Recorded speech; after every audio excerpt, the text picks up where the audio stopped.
Eh bien, écoutez, je suis ravi de partager ce que je fais tous les jours en termes de séance. Cette conférence, je vais vous expliquer deux méthodes. Moi, j'ai deux pratiques. J'ai une pratique qui s'appelle le Theta Healing et j'ai une autre pratique qui est l'hypnose régressive spirituelle. Le Theta Healing, c'est une méthode américaine qui a été créée par Viana Stibal et en fait, le praticien travaille une ouverture de conscience. En fait, on travaille en expansion de conscience et au travers de cette expansion de conscience, le côté intuitif se développe et on récupère des informations qui sont connectées au monde invisible, ce qui permet d'avoir une guidance très précise. Dans le Theta Healing, en fait, on va aller regarder ce qui se joue dans l'inconscient. La plupart des gens pensent maîtriser leur vie, pensent contrôler leur vie. Il faut savoir que notre inconscient, c'est l'équivalent d'un enfant de 7 ans, et il y a une multitude de programmes positifs et négatifs. Vous avez des mémoires qui viennent du transgénérationnel, c'est-à-dire que nos ancêtres nous ont transmis une multitude de mémoires, de croyances positives ou limitantes. Quand elles sont limitantes, ça va nous bloquer. Imaginons un ancêtre qui avait un commerce, qui a fait faillite, il va croire que l'argent est une chose négative, et derrière il va transmettre ça à ses enfants. Et vous êtes porteur de cette mémoire, et c'est peut-être pour ça qu'il y a une difficulté à être dans l'abondance.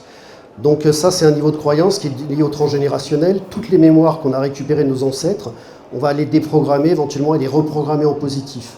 Le gros avantage quand vous travaillez sur du transgénérationnel, c'est que ça permet de libérer toute votre descendance. Vous libérez vos enfants et puis vous changez en termes de vibration, ce qui permet fondamentalement de créer quelque chose de nouveau. Il y a un autre niveau de croyance qui est important aussi, c'est le niveau karmique. Toutes nos vies antérieures, pour ceux qui y croient, quand on a des vies antérieures, on a une multitude de vies qui sont positives ou négatives. Et là aussi, il peut y avoir des croyances qui viennent s'ajouter, qui viennent se télescoper, voire des nœuds karmiques qui vont nous empêcher d'être dans une forme de réalisation de soi-même. Quand je travaille avec des gens qui sont intuitifs, souvent il y a peut-être des mémoires de vie où ils ont fini sur le bûcher, ils ont été torturés par l'Inquisition, il y a une forme de danger potentiel à réveiller son potentiel. Donc ces gens-là, si vous voulez, ils vont avoir du mal à ouvrir leur plein potentiel, parce que dans l'inconscient, il y a une peur sous-jacente. Si j'ouvre mon potentiel, si je rentre dans ma médiumnité, si je rentre dans mon côté intuitif, je vais être condamné, je vais finir seul ou je vais être persécuté. Donc là aussi, c'est important de faire une résolution sur ces mémoires, parce que tant que ça c'est présent, la personne elle a beau travailler, elle a beau pousser les limites, faire une multitude de formations, il n'y a rien qui va s'ouvrir. Vous avez aussi, chose très importante, c'est tout ce qui est mémoire collective. Chaque pays porte des mémoires collectives qui lui sont propres. Nous, en France, en Europe, on a beaucoup de mémoires collectives judéo-chrétiennes. Pour grandir spirituellement, pour évoluer, il faut souffrir, il faut donner beaucoup de sa personne. Parfois, il y a des vœux de non-légitimité dans l'abondance, ou des contrats d'âme, qu'il ne faut pas être dans une vie heureuse, épanouie, intime, etc. Donc les mémoires collectives, elles sont spécifiques à chaque pays. Quand je travaille avec des gens qui sont au Maroc, en Tunisie, en Algérie, c'est souvent de très très bons intuitifs. Ils ont une connexion qui est viscéralement liée au corps. Par contre, il y a énormément de mémoires de magie noire, de sorcellerie, d'envoûtement qui les bloquent. Quand je travaille avec des gens qui sont issus par exemple, des vies chinoises, le collectif est primordial par rapport à l'individuel. Il y a une grosse difficulté à penser à soi, on doit d'abord penser au collectif. Tout ça pour dire que les mémoires collectives, que ce soit les pays, voire les régions, il y a des mémoires collectives qui sont propres. Il faut déprogrammer tout ça pour pouvoir le reprogrammer de façon positive. Ensuite, vous avez tout ce que vous avez incarné, intégré de votre naissance à votre vie actuelle. L'éducation, les croyances limitantes de votre éducation, de vos parents, de votre environnement, qui font que potentiellement ça peut bloquer des choses. Donc pour résumer, au niveau Theta Healing, on va travailler sur les mémoires transgénérationnelles, on va travailler sur les mémoires karmiques, on va travailler sur tout ce que vous avez intégré dans votre vie présente et on va intégrer aussi sur les mémoires collectives. Le fait de pouvoir travailler en connexion et d'accéder à ces blocages au travers d'un questionnement très précis, ça va déverrouiller l'inconscient. Toutes ces croyances limitantes qui nous bousculent à l'intérieur, qui font que l'inconscient va réagir pour une raison ou pour une autre, on va pouvoir le déprogrammer, le reprogrammer différemment. Le champ d'application en Theta Healing, il est plus vaste aussi, parce que comme on travaille avec une énergie du créateur, de la source, peu importe, on a cette capacité à travailler aussi bien sur des guérisons physiques, émotionnelles, et on peut travailler aussi la loi d'attraction. On peut travailler sur des déprogrammations de lieux, d'énergie. Donc le champ d'application, il est vraiment très très important. Donc ça, c'est vraiment une méthode qui est très précise, et ce qui est intéressant, c'est que ça ouvre l'intuition. Je pense que le devenir de l'homme, ça va être d'ouvrir son intuition, de travailler avec des plans de lumière pour pouvoir travailler avec la matière. Une fois qu'on a ouvert notre intuition, si on a des structures mentales qui sont bien équilibrées, bien structurées, on peut faire une espèce de jonction entre le côté intuitif et le côté matière, en fait. Quand vous réunissez ces deux polarités-là, vous avez l'intellect qui va analyser les informations, qui va pouvoir travailler avec. Il y a le côté intuitif derrière qui va épauler. Quand je travaille en connexion, je vais poser une question.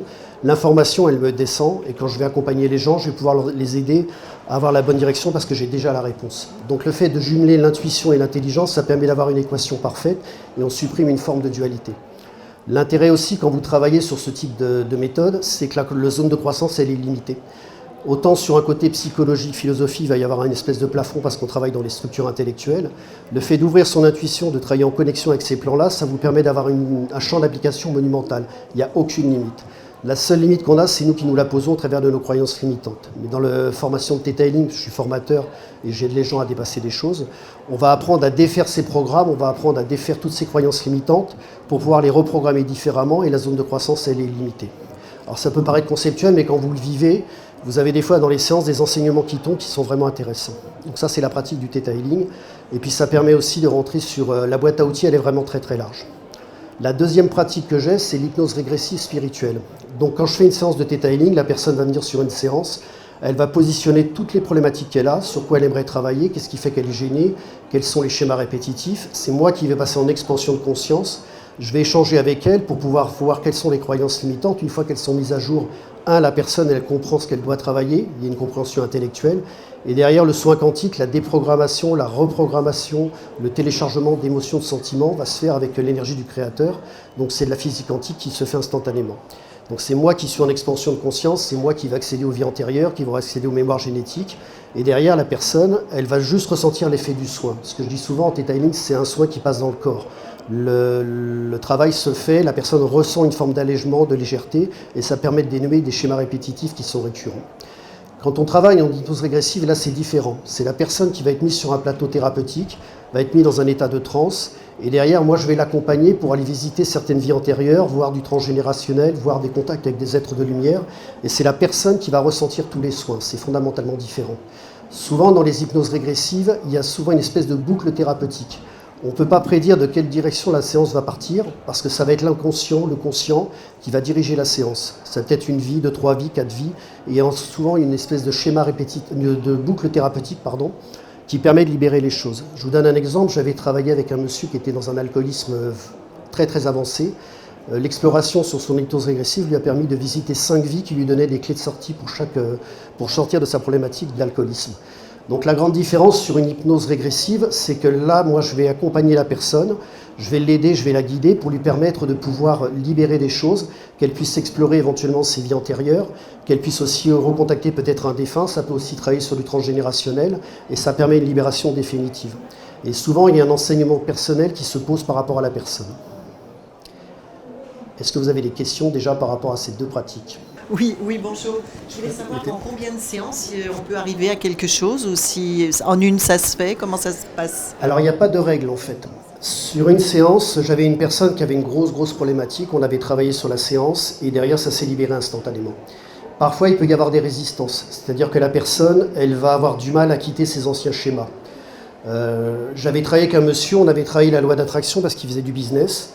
Et derrière, il m'appelle 3 jours après, il me dit « Thierry, c'est la panique à bord, c'est trop facile ». Il rencontre une personne qui lui fluidifie son business, il se retrouve avec une facilité déconcertante et presque à la limite ça lui faisait peur. Il me dit qu'il y avait le prix à payer derrière. Donc j'ai expliqué, parce qu'on est souvent programmé pour être dans la difficulté, pour expérimenter les choses avec douleur, c'est presque une normalité. Donc parfois les gens, quand on défait les programmes, ils sont tellement habitués à ce vieux costume, à souffrir, que quelque part ils vont le réactiver. Plus la personne elle est dans lâcher prise, plus elle est dans une espèce de disponibilité, plus c'est rapide en fait. Et puis parfois sur une séance, ça va dénouer un problème et la personne va vouloir aller plus loin, va vouloir continuer à grandir, à déployer d'autres ressources, donc il n'y a pas de règle en fait. Ça peut être instantané comme ça peut prendre plus de temps. Si j'ai bien compris, en Theta Healing, la personne est plutôt passive, c'est le thérapeute qui ouvre son champ de conscience et qui travaille quelque part. Oui. Alors qu'en hypnose régressive et spirituelle, la personne est active puisque c'est elle qui ouvre son champ. C'est exactement ça. Alors, moi, la question que je voudrais poser, est-ce que ce n'est pas plus efficace à long terme que la personne soit actrice plutôt qu'elle soit passive ? Je sais déjà que la réponse, ça va être non, c'est bon des deux côtés, mais j'aimerais connaître la différence. La différence, en fait, sur une séance, la personne, elle n'est pas passive.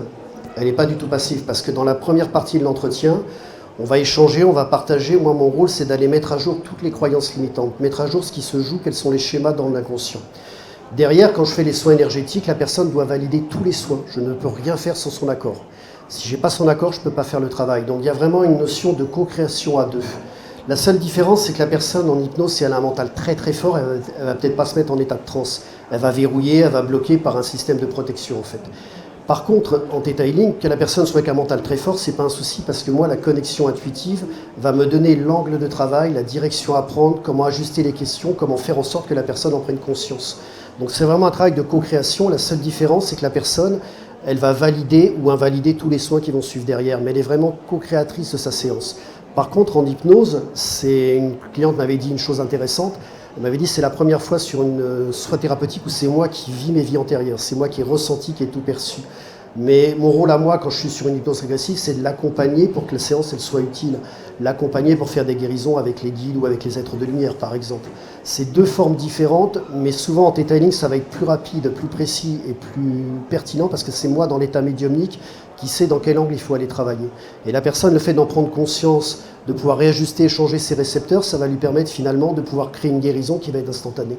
Qu'est-ce qui fait que vous choisissez une méthode C'est les gens plutôt qui que l'autre? choisissent. C'est les gens qui choisissent. Souvent, je leur explique quels vont être les bénéfices entre guillemets d'une séance de Theta Healing ou les bénéfices d'une séance d'hypnose. Mais c'est la personne qui choisit. Après, si je sens que la personne a un mental un petit peu fort, un peu solide, je vais plutôt l'inviter à faire une séance de Theta Healing, ça va déverrouiller. Parfois, j'ai fait un salon et la personne, on avait échangé dessus. Elle s'est fait une séance d'hypnose et derrière, elle a enchaîné une séance de Theta Healing. Ça a été incroyable. Elle avait un taux d'allergie qui était phénoménal. Tout a disparu instantanément. Donc, il n'y a pas de règle, en fait. C'est vraiment du ressenti. La séance d'hypnose, elle va durer... une séance, moi, je la bloque sur une matinée entière parce qu'il y a l'accompagnement, l'échange, la mise en transe, l'accompagnement sur l'hypnose, il y a le débrief derrière. La personne reçoit son enregistrement, c'est plus long. Et puis, ça va dépendre du niveau de conscience de la personne. En Theta Healing, l'information va être beaucoup plus rapide, beaucoup plus précise et beaucoup plus puissante. Il y a une chose qui est intéressante aussi, en Theta, ça n'ira jamais au-delà du seuil d'intégration. Je m'explique, la séance, elle va s'ajuster à ce dont la personne peut intégrer en termes d'énergie, en termes de soins, mais ça ne va pas la mettre en déséquilibre. Il n'y a jamais, après une séance de Theta Healing, un sentiment de mal-être ou d'émotions qui ont bousculé ou qui ont chahuté la personne. Là, je connais une personne qui travaille sur une méthode que je ne citerai pas, ça lui fait remonter tous les traumas, ça la met dans une situation émotionnelle très compliquée. En Theta, ça n'arrive jamais. Ça va travailler exactement, il y a beaucoup de rondeur, beaucoup de bienveillance et d'accompagnement qui font que le niveau d'information, il va s'ajuster à ce dont la personne a besoin, mais ni plus ni moins. Et moi, en connexion, ça va me dire, ok, on s'arrête là, elle ne peut plus rien intégrer. Donc ça permet de faire un travail qui est tout en douceur, mais qui est surtout dans la bienveillance. Quelles sont les contre-indications? Il n'y a pas de contre-indication. Parce que par exemple, pour l'hypnose ericksonienne, s'il y a des troubles psychologiques... S'il y avait des troubles éviter, dissociatifs, voilà. des maladies psychologiques très, très importantes, là, il faut passer le relais sur un psychologue. C'est-à-dire que s'il y a vraiment Et encore que même, moi, en Theta Healing, j'ai travaillé avec des gens qui étaient bipolaires, voire avec un sentiment de persécution intense. En connexion, ça va me donner l'ordre de travail qui va permettre d'ajuster les choses, mais il n'y a pas vraiment de contre-indication. Après, c'est une question de discernement. Si je sens que je ne suis pas capable de pouvoir aider la personne, ou si les troubles sont trop compliqués, je vais lui expliquer que moi, je n'ai pas les outils pour l'aider. Et dans ce cas-là, il vaut mieux aller voir un psychologue ou un psychiatre. Donc c'est une question de jugement, mais moi en connexion, souvent je vais poser la question, ça va me dire ok, c'est ok pour faire une séance, là c'est pas la peine, il faut passer le relais. J'avais travaillé avec un monsieur qui avait un gros trouble psychologique, on avait fait 2 séances, et à un moment j'ai senti que j'étais plus adapté pour pouvoir l'aider, donc je l'ai réorienté sur une amie qui fait de la psychologie. Pour autant, j'ai travaillé avec un monsieur qui était bipolaire, la séance lui a permis d'équilibrer les choses et de rééquilibrer les choses. Le fait de travailler aussi, c'est qu'on peut télécharger beaucoup de choses dans la personne, on peut télécharger une forme d'amour inconditionnel, un sentiment d'équilibre. Imaginons une personne qui n'a jamais ressenti ce qu'était l'amour, qui n'a jamais été aimée dans sa vie, c'est un sentiment qui est absent. Ce qu'on arrive à faire avec le Theta Healing, c'est qu'on télécharge une émotion qui va permettre de grandir, de se déployer. C'est comme si on plantait une graine qui va permettre à la personne d'intégrer cette émotion. Donc le champ d'application, il est vraiment très large. Mais si, en toute honnêteté, si je sentais que je n'étais pas adapté ou que le trouble psychologique est trop lourd, moi je réoriente les personnes sur des amis qui sont psychologues, dont c'est le métier. Ils sont formés pour ça, il faut savoir aussi poser des limites et savoir là où on peut travailler, là où on ne peut pas travailler en fait. Est-ce que justement, si les gens sont en dépression ou grosse dépression et qui sont sous chimie, donc médicaments, est-ce que ça peut tronquer le résultat ? Alors, les gens qui sont médicamentés parce qu'ils sont sur des traitements lourds par rapport à des dépressions, il y a un petit inconvénient, c'est que c'est un traitement qui permet à la personne de survivre, d'être en mode survie, mais ça éteint la conscience. Donc le travail, il va être différent. On va moins travailler dans la partie énergétique, quoique. On va surtout travailler dans les structures mentales. L'idée, ça va être de créer une ouverture pour qu'elle puisse changer sa façon de percevoir les choses, sa façon de réagir. Mais il est vrai que des gens qui sont sur des traitements très très lourds, il n'y a pas de contre-indication. C'est juste que moi, en tant qu'intuitif, c'est un peu plus compliqué parce que, enfin, c'est pas compliqué en soi, c'est juste de prendre en compte que la conscience, elle est endormie. C'est comme si la conscience était anesthésiée, en fait.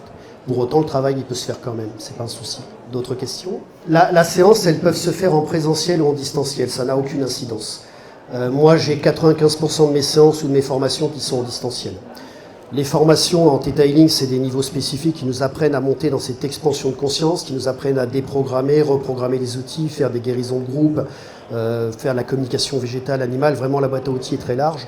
Mais que ce soit du présentiel ou du distanciel, ça n'a aucune incidence. J'ai travaillé avec des gens qui étaient au Japon, j'ai travaillé avec des gens qui étaient à La Réunion. Le soin énergétique, c'est la même qualité, c'est la même vibration. Quand je pose la question à des gens qui ont fait des formations en distanciel et en présentiel, quelle était la différence? Ils me disent c'est les croissants du matin, c'est le fait qu'on mange ensemble le midi et c'est les câlins. Il n'y a pas de câlins quand on est en présentiel, en distanciel, pardon. Mais après, la seule chose qui est importante dans une séance, c'est de pouvoir échanger. Alors qu'il y ait un visuel ou pas de visuel, c'est pas un souci parce que l'état médiumnique va me permettre de capter les émotions, capter les énergies, de tout ressentir finalement. La seule chose dont moi j'ai besoin, c'est d'échanger pour faire le travail d'approfondissement, pour comprendre exactement quelle est la nature du blocage, où est-ce qu'il se situe, de quelle façon il est structuré pour que la personne comprenne le pourquoi du comment. Et après, l'état d'intuition va me donner l'information, est-ce que c'est 30% qui est situé sur le transgénérationnel, est-ce qu'il y a 20% sur le karmique, est-ce qu'il y a 40% sur le niveau présent. Mais ça, on travaille en simultané. Donc la seule chose dont moi j'ai besoin, c'est du retour de la personne, de son accord pour pouvoir faire le travail de libération. Je ne peux pas faire de travail sans l'autorisation de la personne. Sur les séances, j'ai des gens qui me disent je vous autorise à tout faire. Non, c'est pas possible. C'est pas possible. On va travailler point par point. Il me faut l'autorisation pour chaque chose. L'inconscient bloquerait le processus et c'est une question déontologique. Je ne peux pas faire un travail sans que la personne soit avertie ou au courant. Donc en distanciel, en présentiel, c'est pareil. Je voulais savoir combien dure une séance de Theta Healing. Une séance de Theta Healing, c'est 120 € et la durée, c'est entre 1 heure et 1h30. Je demande toujours aux gens de bloquer 1h30 parce qu'une séance, ça peut durer 1 heure, 1h10, 1h15 puisque je vais travailler au maximum du seuil d'intégration. Je sais qu'1h30, j'ai largement le temps de travailler, donc il n'y a pas de souci. Une séance d'hypnose régressive, par contre, c'est 300 € parce que la séance d'hypnose régressive, c'est une matinée ou une après-midi entière. Quand je travaille en hypnose régressive, la personne reçoit un audio qui va lui permettre de se mettre en état de relaxation avec ma voix, pour qu'il y ait une bonne alliance thérapeutique. Et dans le plateau, l'accompagnement, le débriefing, ça dure 3, 4, 5 heures. Et derrière la séance, la personne reçoit l'enregistrement de sa séance. Parce que souvent, le moi supérieur, la partie la plus sage de la personne va lui donner des informations. Et le fait de réécouter l'hypnose, ça permet d'ancrer le travail énergétique. Et les formations en Theta Healing, les formations, le niveau 1. En fait, il y a 3 niveaux qui sont intéressants pour vraiment acquérir la méthode. C'est le niveau 1 et le niveau 2. C'est une méthode où vous allez comprendre comment le monde invisible est structuré, quels sont les différents plans vibratoires, à quel niveau se situent les plans qui sont très dans la lumière, ceux qui le sont moins. Donc on apprend, on est formé pour comprendre la façon dont ça fonctionne. Et derrière, on apprend à utiliser une multitude d'outils. On fait de la guérison de groupe, on fait de la guérison instantanée, on fait ce travail d'approfondissement pour libérer les croyances. On va apprendre à télécharger des émotions, des sentiments quand la personne n'en a pas, ou c'est déficient. On va travailler sur la loi d'attraction, on apprend à faire des lectures du futur, on va faire de la communication animale, végétale. On apprend aussi à déprogrammer, reprogrammer des lieux, parce que souvent dans les lieux d'habitation, il peut y avoir des énergies résiduelles des anciens locataires ou des anciens propriétaires. Donc on va déprogrammer le lieu et le reprogrammer avec l'énergie de la personne. On peut télécharger aussi un sentiment de bien-être dans l'habitation. En gros, sur les 2 premiers niveaux, c'est vraiment tous les outils de base qui permettent de bien travailler. Et ensuite, sur le niveau 3, c'est vraiment ce travail incontournable d'approfondissement. Si je libère une croyance, mais que je n'ai pas été sur la croyance racine, la première croyance de base, la problématique va se réajuster, va se remettre en place. Ce qui est vraiment important, c'est de questionner pour aller voir quelle est la croyance fondamentale, de quelle nature elle est, pour libérer définitivement le système de croyance. Si on ne fait pas ce travail, on travaille sur du sable, parce qu'on travaille à vide. Il faut vraiment, dans ce questionnement-là, aller voir où est le blocage, quelle est la nature du blocage. Ça permet à la personne de comprendre exactement ce qui se joue, ce qui se trame, et puis derrière, la guérison, elle se fait avec encore plus de facilité, beaucoup plus de justesse. Pour moi, il n'y a rien de pire qu'une personne qui a perdu son cap, qui a perdu sa direction. Je vous donne un exemple, je vais parfois poser la question à une personne, de lui dire « Ok, ce serait quoi la vie fantastique pour vous? Qu'est-ce qui fait que votre vie serait géniale ?» La plupart du temps, les gens vont vous dire « Je ne sais pas ». Si on ne sait pas ce qui va composer notre vie, ce qui va être positif, ce qui va être négatif, on travaille sur du vide en fait. C'est l'inconscient qui nous dirige, on est ballotté de droite et de gauche. Le fait de faire ce travail d'introspection, de savoir ce qui va nous amuser, ce qui va nous mettre en mouvement, ça nous permet d'avoir une direction, c'est ce que moi j'appelle une trajectoire, et vous avez une vie qui va être beaucoup plus optimisée, beaucoup plus juste. Quand une personne, il n'y a rien de pire qu'une personne qui n'a plus de trajectoire. Vous avez des gens qui arrivent à la retraite, ok, j'ai une super carrière, j'ai des choses extraordinaires, j'ai plus de but, j'ai plus d'objectifs, je ne sais plus où aller. Le fait de retrouver une trajectoire, de nouveaux objectifs, des choses qui vont pouvoir se matérialiser, ça permet à la personne de retrouver un sentiment de bien-être et de nourrir son âme. Si l'âme, elle ne se nourrit pas, il y a un sentiment de vide. L'âme, quand elle s'incarne, en fait, elle vient expérimenter, acquérir des vertus, résoudre des nœuds karmiques, apprendre, comprendre des choses. Quand l'âme évolue en permanence, quand elle est sur son timing divin, sur une bonne trajectoire, elle a un sentiment de bien-être, d'épanouissement et de grandir. L'âme, si elle s'arrête, si la personne tourne à vide, il n'y a rien de pire, c'est le hamster qui tourne dans sa cage. Et là, c'est là où il y a un sentiment de mal-être et de dépression possible qui peut s'installer. Donc l'idée dans des séances, c'est d'ouvrir le potentiel, de réajuster les trajectoires pour que la personne puisse avoir la bonne direction dans sa vie. Des questions ? Oui, les personnes, elles viennent vous voir pour un problème spécifique ou c'est vous qui déterminez, qui voyez ce qu'elle a... Alors, est-ce que les gens viennent me voir par hasard ? Non, il n'y a jamais de hasard. Non, pas par hasard. Non, mais si vous voulez, sur une séance, je vais dire à la personne, ok, sur quoi vous aimeriez travailler ? Quels sont vos objectifs ou quelles seraient vos attentes de la séance ? Donc souvent, la personne, elle va me poser 3, 4, 5, 6 problèmes. Elle a l'impression que c'est dissocié, alors qu'en fait, souvent, c'est une thématique et tout est rejoint, en fait. Donc sur une séance, en fait, la personne me pose dans l'ordre ou dans le désordre, c'est pas important, elle va me donner ses axes de travail, pourquoi elle a pris rendez-vous, est-ce qu'elle est face à des schémas répétitifs, est-ce qu'il y a une séparation qui s'est passée il y a une dizaine d'années, elle n'arrive pas à retrouver quelqu'un dans sa vie, est-ce qu'elle a le sentiment de tourner à vide, de ne plus avoir d'objectifs, ou une maladie récurrente qui s'est déclenchée. Donc le fait de poser tout ça sur la table, on va questionner, on va pouvoir aller voir quelle est la nature du problème. À quel moment la maladie s'est déclenchée ? Est-ce qu'au moment où la maladie s'est déclenchée, est-ce que la personne était bien ? Est-ce qu'il y avait une forme de burn-out qui s'installait ? Qui va permettre de mettre tout en lumière. Et moi, souvent en connexion, ça va m'indiquer le nombre de sujets sur lesquels on peut travailler. Souvent, c'est 3, 4 sujets. La personne va m'en poser 2 ou 3. Je vais lui dire, il resterait 2 problématiques à travailler. Et comme par hasard, il y a toujours la chose qui se pose sur la table, en fait. Mais sur une séance, en fait, la personne prend un rendez-vous pour des schémas répétitifs, un blocage, j'arrive pas à évoluer, ou j'ai l'impression d'être sur un plafond de verre, ou je sens que je suis bloqué pour telle ou telle situation. Et derrière, la séance va me donner le nombre d'axes sur lesquels on peut travailler.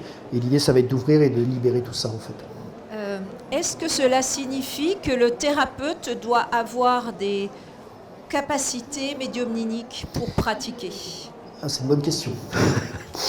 Au départ, c'est vraiment la bonne question. C'est est-ce qu'on est intuitif ? Oui, on est tous intuitifs en fait. C'est juste qu'on a oublié, ou c'est juste qu'on a étouffé ses sens, ou on a peut-être un mental qui est un peu trop fort, un peu trop lourd. Quand je travaille en formation, quand j'accompagne les gens, l'idée ça va être de défaire ces croyances limitantes pour réouvrir petit à petit l'intuition. Donc au début, l'intuition c'est un muscle en fait. Au début, ça va. Moi par exemple, quand j'ai commencé, je suis clairaudient à la base. Je me suis aperçu qu'à un moment donné, j'avais la visualisation qui s'est posée. Et puis par hasard, j'ai découvert que quand j'accompagnais les gens sur les vies antérieures, c'est un phénomène de bilocation. Quand j'accompagne les gens, je vais percevoir, c'est comme si j'étais collé à la personne par rapport à ses vies antérieures. Donc je vais ressentir toute la partie émotionnelle, tout ce qui s'est joué. Et puis ça, c'est aussi sur le transgénérationnel. Il y a aussi une notion d'odeur. Mais en gros, ce qu'il faut retenir, c'est qu'on est tous médiums, on est tous intuitifs. Le tout, c'est d'ouvrir petit à petit. C'est un muscle. Plus vous l'utilisez, plus vous travaillez avec, plus ça monte en amplitude. Ça, c'est important. C'est vraiment l'entraînement qui fait qu'à un moment donné, vous allez peut-être ressentir, vous allez ouvrir votre intuition, et puis l'intuition va grandir, et puis elle va se déployer, et puis il y a d'autres sens qui vont se rajouter. Donc en gros, c'est ouvert à tout le monde en fait. Quand je fais des formations, il n'y a pas besoin d'être né médium. C'est une croyance limitante de penser que la médiumnité, c'est réservé à une élite, c'est faux. Moi, enfant, j'avais coupé tous mes sens parce que c'était trop compliqué dans l'environnement familial. Il m'a fallu des années pour réouvrir. Mais il y a toujours une clé de sortie, il y a toujours une possibilité d'ouvrir son intuition. Mais le tout, c'est de travailler avec régularité, c'est d'avoir les bons axes, de savoir aussi à quel plan on se connecte. Si vous avez certains médiums qui sont connectés à des plans vibratoires qui sont très bas, ces plans vibratoires peuvent vous donner de mauvaises informations. Donc là, c'est important d'avoir du discernement. Est-ce que le médium il est sur un bon plan vibratoire ou est-ce qu'il est sur un mauvais plan ?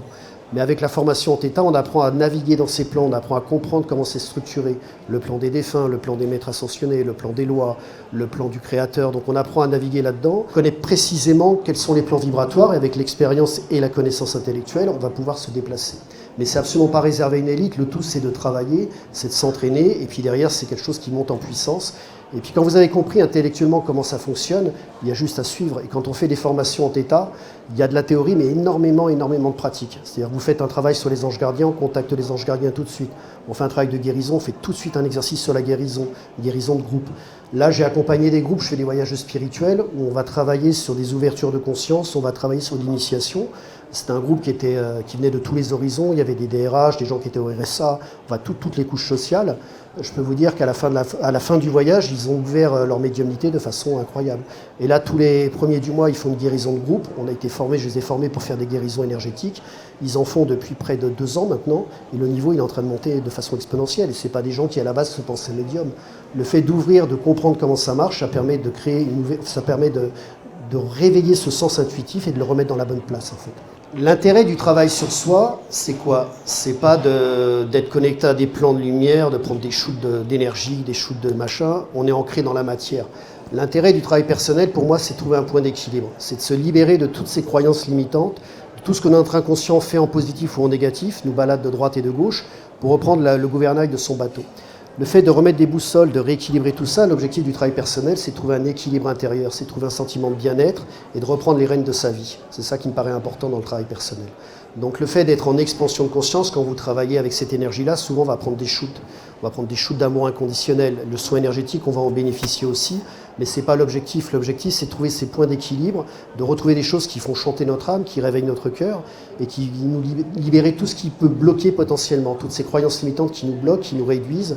L'idée, c'est de pouvoir les réouvrir pour pouvoir recréer quelque chose de positif. Pour moi, le travail personnel, c'est ça, en fait. Et comme on est ancré dans la matière, si on ouvre notre intuition, on a une connexion avec les mondes invisibles qui vont travailler en co-création avec nous. Donc on a un pied dans la matière, un pied dans le côté intuitif. On est connecté avec ces énergies de lumière, d'amour inconditionnel. Et à titre personnel, quand je travaille sur des croyances limitantes ou des blocages, l'information qui descend me permet de tout libérer. Il y a une justesse, une précision qui est remarquable et qui permet de gagner un temps considérable dans les chemins de vie. Même si on est face à une difficulté, on est sur un chemin de vie qui est compliqué, on a une épreuve difficile, la question qu'on peut se poser, c'est qu'est-ce que mon âme est venue travailler? Qu'est-ce que je suis en train de travailler dans mon développement personnel? C'est quoi les vertus que je suis en train d'acquérir? Le fait d'avoir ces réponses-là, vous allez gagner une vitesse considérable. Et quand on est dans des situations où on est bloqué, on a le sentiment de faire du surplace. Si vous posez cette question, je suis venu travailler quoi en fait? Au niveau de l'âme, qu'est-ce que je suis venu en train d'apprendre? Quelles sont les vertus ou les choses que je suis en train de déployer? Une fois que vous avez compris ça, vous avez une direction, vous savez ce qu'il faut travailler, ça va beaucoup plus vite. Du coup, en tant que thérapeute ou praticien en Theta Healing, est-ce que c'est pertinent pour débloquer justement des croyances limitantes et développer ses capacités de faire des séances avant de passer au mode... Alors la question c'est est-ce que c'est pertinent, par exemple des gens qui vont se former, de faire des séances avant ou après? Là aussi il n'y a pas de règle. Il y a des gens qui vont faire des séances juste avant, il y en a d'autres qui vont faire la formation, qui vont ouvrir la chose. Ce qui est intéressant, par exemple, sur une formation en Theta Healing, que les gens soient praticiens ou ne soient pas praticiens, c'est que vous avez une méthodologie. Déjà, vous comprenez comment ça fonctionne. Il y a des gens qui vont l'utiliser pour eux. Quand j'ai fait les modules d'instructeurs, j'ai vu des gens qui avaient fait les modules élèves et qui refaisaient tous les modules instructeurs. Ils ne se destinaient pas à être praticiens. Ce qui les intéressait, c'est d'avoir les outils pour être en autonomie. Quand vous êtes formé en Theta, vous avez 70% de possibilité de travailler sur vous, c'est colossal.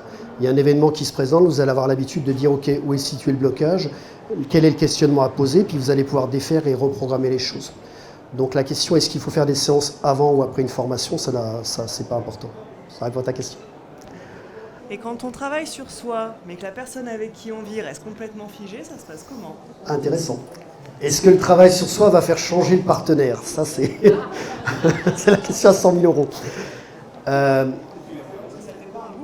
Ouais. Alors, ce qui se passe souvent, quand vous allez travailler sur votre système de croyance, quand vous allez commencer à grandir, à vous déployer, vous allez vibrer quelque chose de différent. C'est-à-dire que ça va changer votre structure, ça va changer votre façon de faire. Si la personne à côté ne veut pas évoluer, elle n'évoluera pas.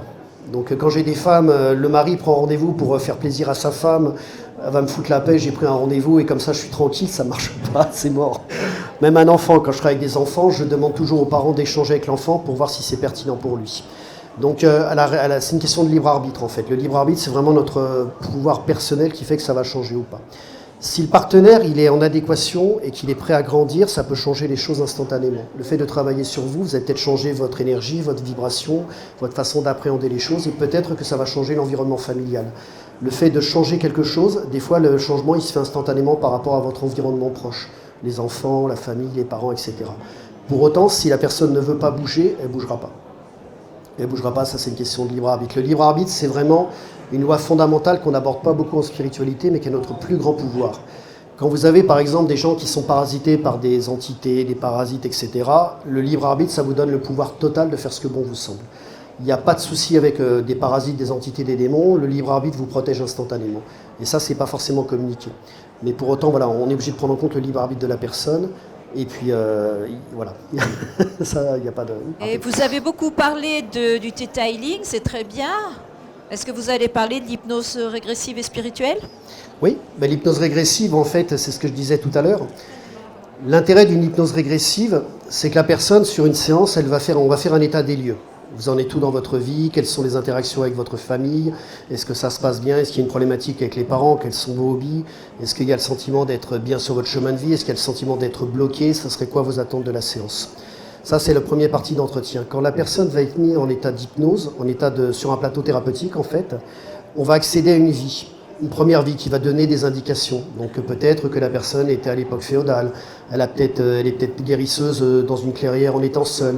Peut-être que dans cette incarnation-là, le travail dans l'hypnose régressive, quel était le but de cette incarnation? Qu'est-ce que vous êtes venu travailler? Est-ce que c'est une vie réussie ou est-ce que c'est une vie où il y a une forme d'échec?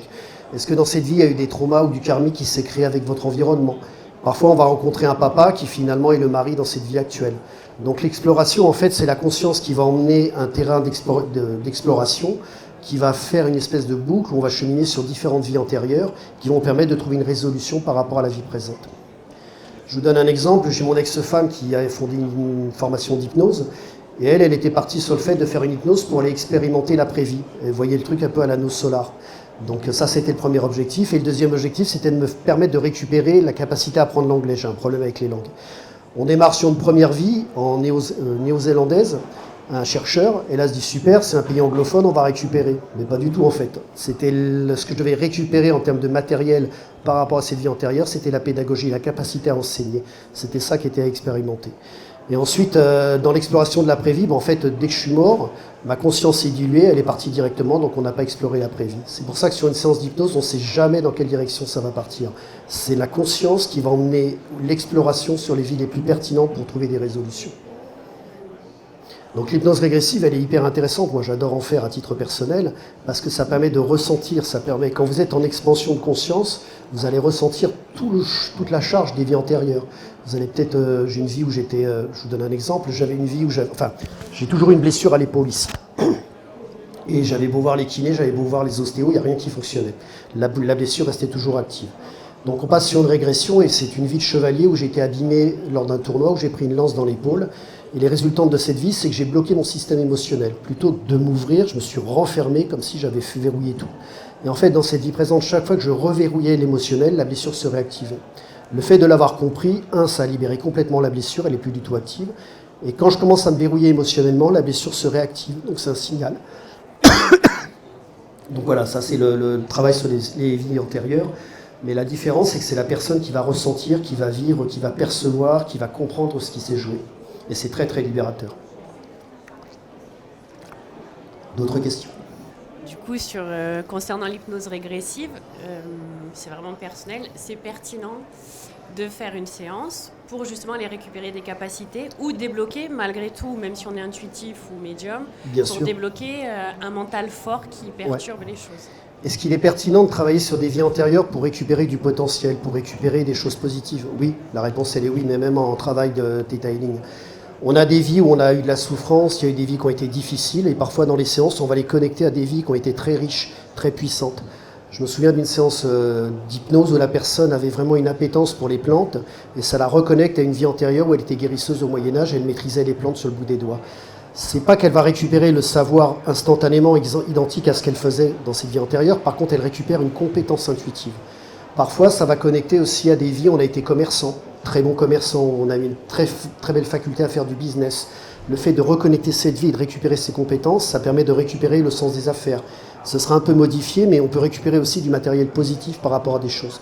Et de libérer le karmique, ça libère aussi des blocages intérieurs pour pouvoir recréer quelque chose d'exponentiel.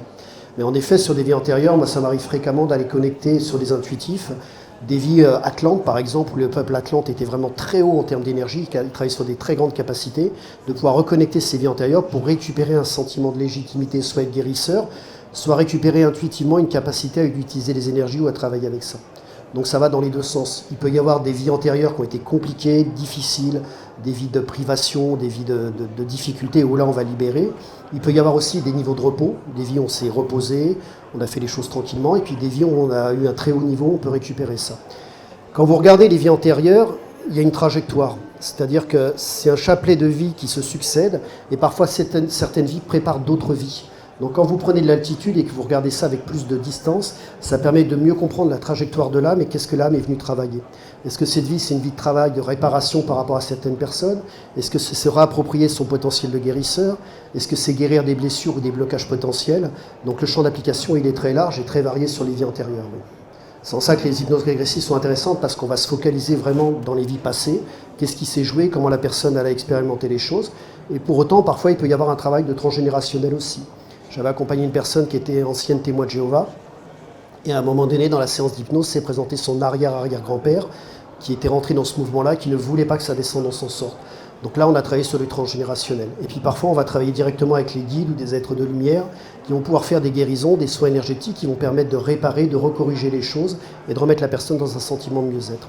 Mais à titre personnel, toutes les séances régressives que j'ai faites, ou les gens que j'ai accompagnés, c'est hyper intéressant parce que ça permet vraiment un travail de longue haleine et ça peut dénouer des problématiques qui sont récurrentes et qui n'ont pas d'explication rationnelle.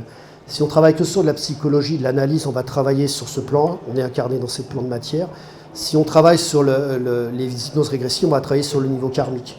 Et si par exemple vous faisiez des constellations familiales, vous allez travailler sur le transgénérationnel. Donc ça peut être pertinent de travailler sur tous les niveaux en simultané, parce que si la problématique elle est posée sur du transgénérationnel, du karmique et votre vie présente, si vous travaillez qu'un seul axe, forcément elle va se réenclencher. Le fait de travailler en simultané aussi bien sur du transgénérationnel, du karmique ou de la vie présente, vous allez pouvoir avoir une guérison qui va être optimisée, qui sera plus pérenne en fait. Et du coup, on peut répondre à ces questions avec l'une ou l'autre des méthodes. On peut répondre avec ces deux méthodes, tout à fait. Sur le Theta, on est formé pour travailler en simultané aussi bien sur les mémoires transgénérationnelles, les mémoires karmiques, les mémoires, enfin tout ce qui est lié à cette vie présente. Dans une séance d'hypnose, la personne va être en expansion de conscience. Il faut savoir que quand la personne elle en est sur un plateau thérapeutique, elle a sa conscience qui est beaucoup plus élargie. Donc éventuellement, on va prendre contact avec ce qu'on appelle en hypnose régressive le moi supérieur. C'est la partie la plus sage de la personne. Pour autant, le moi supérieur, il va être attaché à la personnalité. Si la personne a beaucoup travaillé, si elle a beaucoup de fond derrière, elle va avoir une amplitude dans son moi supérieur qui va être importante. Si le moi supérieur il est un peu court, on va peut-être passer avec des êtres de lumière ou des guides qui sont beaucoup plus puissants, qui vont donner un niveau d'information plus juste. Mais les deux méthodes sont efficaces pour travailler en simultané sur toutes ces mémoires. En tout cas, moi, dans les séances d'hypnose, parfois ça va travailler sur du transgénérationnel, parfois ça va travailler beaucoup sur le karmique. C'est juste qu'en Theta, l'expansion de conscience va permettre d'aller peut-être un tout petit peu plus vite. Mais à vivre des hypnoses régressives, c'est passionnant. C'est quelque chose qui apporte beaucoup de sens et beaucoup de justesse. En fait. Est-ce qu'on peut travailler avec des enfants? Oui. À 5 ans, l'enfant, il va avoir un niveau de conscience qui va être un peu plus court. Donc l'amplitude de travail elle va être un peu plus réduite. Quand je travaille avec un enfant, moi je le considère comme un adulte. Souvent je dis aux enfants, déjà je vais échanger avec l'enfant pour voir s'il est en adéquation avec la séance, est-ce que c'est OK pour lui. Ensuite, je vais adapter le travail avec son langage, que ce soit un enfant ou un adolescent, peu importe. Je vais adapter le niveau de communication, le langage avec l'enfant, pour que le travail il soit tout aussi efficace. Mais l'enfant, il a son libre arbitre, c'est un petit adulte, et c'est lui qui est maître de sa séance. Souvent, je vais dire aux enfants, la séance, elle reste entre toi et moi. Tu partages si tu as envie, si tu n'as pas envie de partager, tu ne partages pas. Et je préviens les parents aussi. Parce que les parents, je me souviens d'une maman qui m'avait dit, j'ai demandé à ma fille, elle m'a dit, non, c'est entre Thierry et moi, ça ne te regarde pas. Ça, c'est fait.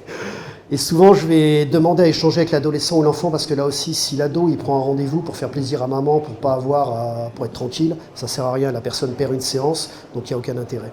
Le fait d'échanger, je me souviens d'une séance avec un jeune homme, sa maman pensait qu'il n'était pas bien, et je lui dis comment tu te sens, il me dit ok, tout est bon, j'ai mis mes pierres, mes cristaux sous mon siège, je me sens aligné, il avait un super ancrage, en fait c'était juste une âme qui était évoluée.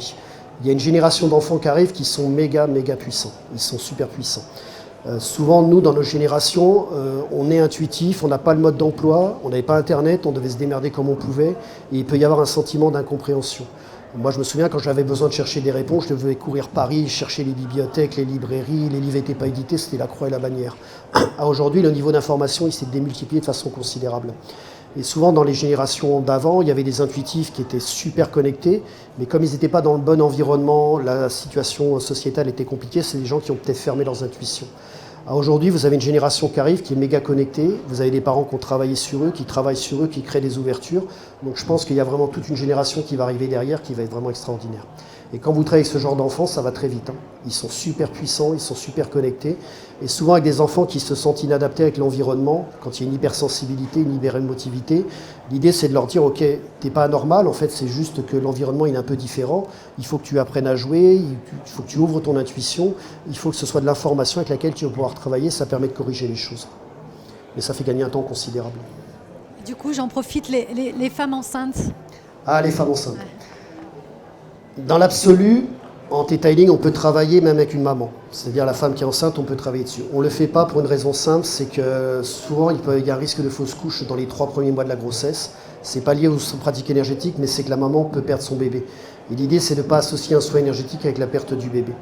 Donc par précaution, on ne va pas travailler avec les femmes enceintes, c'est juste une question de précaution. Mais moi, si ma fille est enceinte, du début jusqu'à la fin de la grossesse, je sais que je peux travailler avec elle, il n'y a pas de souci. Mais on fait attention par rapport à ça. J'avais fait une séance avec une femme qui avait une très très grosse difficulté à être maman. Donc ça avait été une séance très forte parce qu'on avait travaillé sur le transgénérationnel, il y avait beaucoup de dévalorisation de la féminité, l'énergie de la femme était vraiment beaucoup dévaluée, donc on avait libéré beaucoup de choses, on avait nettoyé beaucoup de choses. Et à la fin de la séance, elle me dit a priori quand est-ce que je vais tomber enceinte, et c'était dans les 3 mois. Et un peu plus de 3 mois après, elle m'envoie un message pour me dire que jour pour jour, elle était tombée enceinte. Pour autant, je n'ai pas continué à travailler avec elle par principe de précaution. Alors malheureusement, elle a perdu son bébé pour différentes raisons.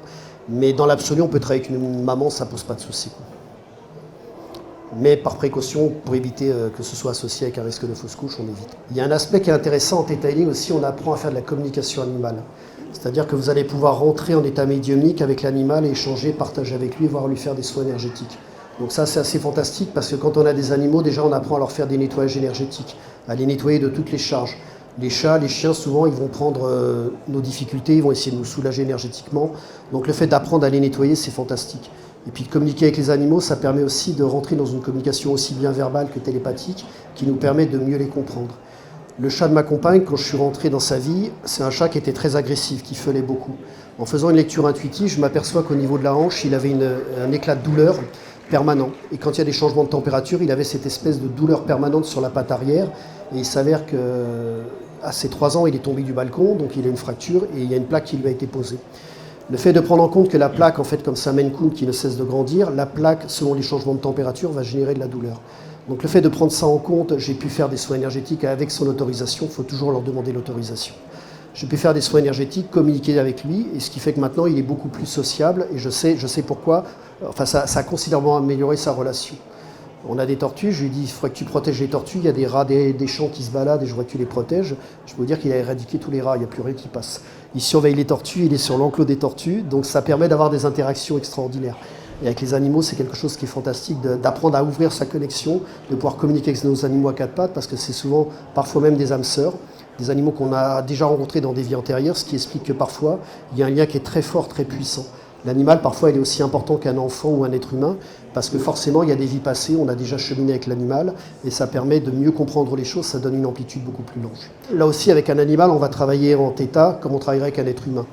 Mon chat que j'avais dans mon ancienne vie avec mon ex-femme, c'est un chat qui avait un problème avec l'alimentation. En faisant une lecture intuitive, il s'avère que quand il était petit, c'était un petit chaton par rapport à ses frères et sœurs, donc il prenait la nourriture, il prenait le lait, lui il était toujours en dernière partie. Et dans ses vies antérieures, il avait été chat des rues en Sicile, où il avait beaucoup souffert de la faim. Donc il y avait des mémoires traumatiques qui s'étaient jouées par rapport à ça.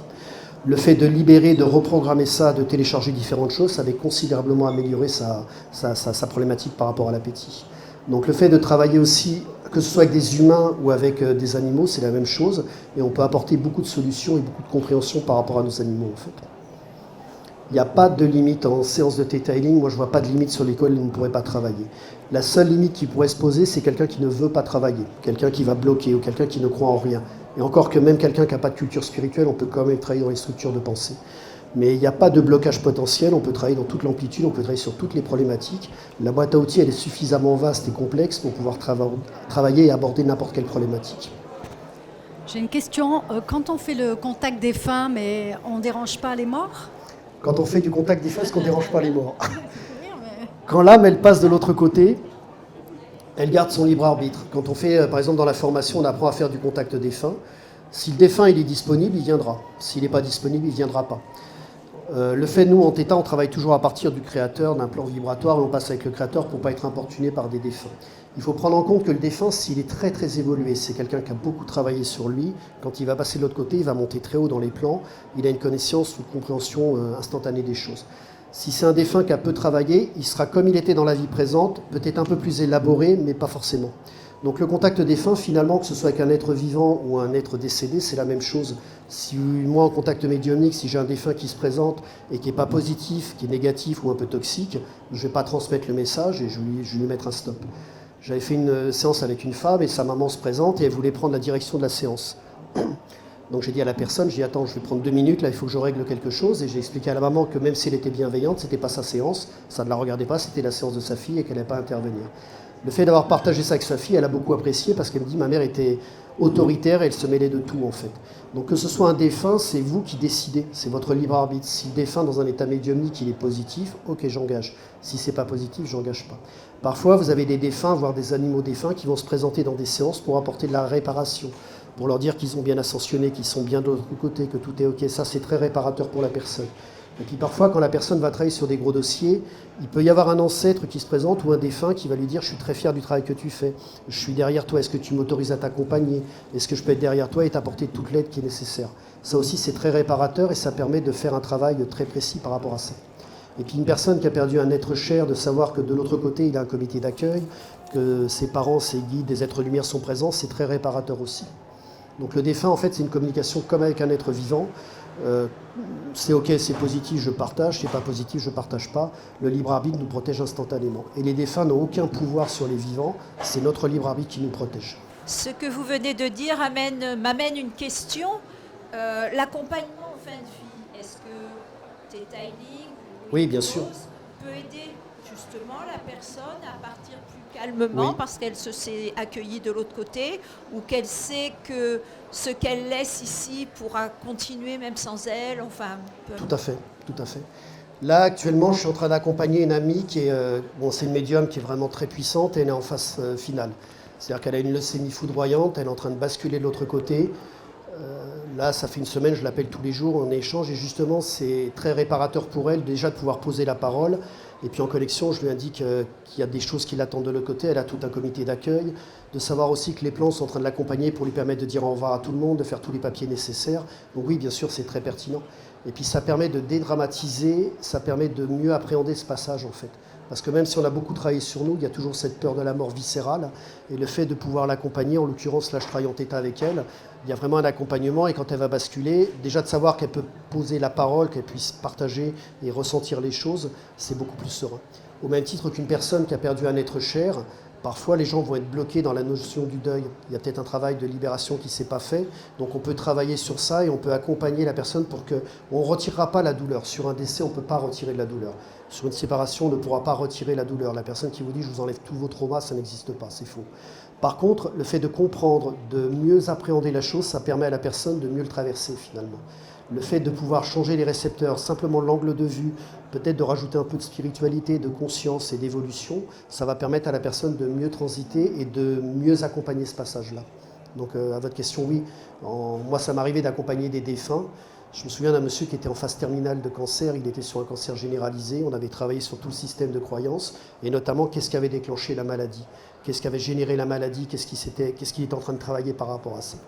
Malheureusement, il est passé de l'autre côté. Par contre, au moment de partir, il avait compris tout le tenant et les aboutissants. C'est-à-dire qu'au niveau de l'âme, il avait fait la jonction du pourquoi, du comment, et je pense qu'il a fait une évolution spirituelle monumentale.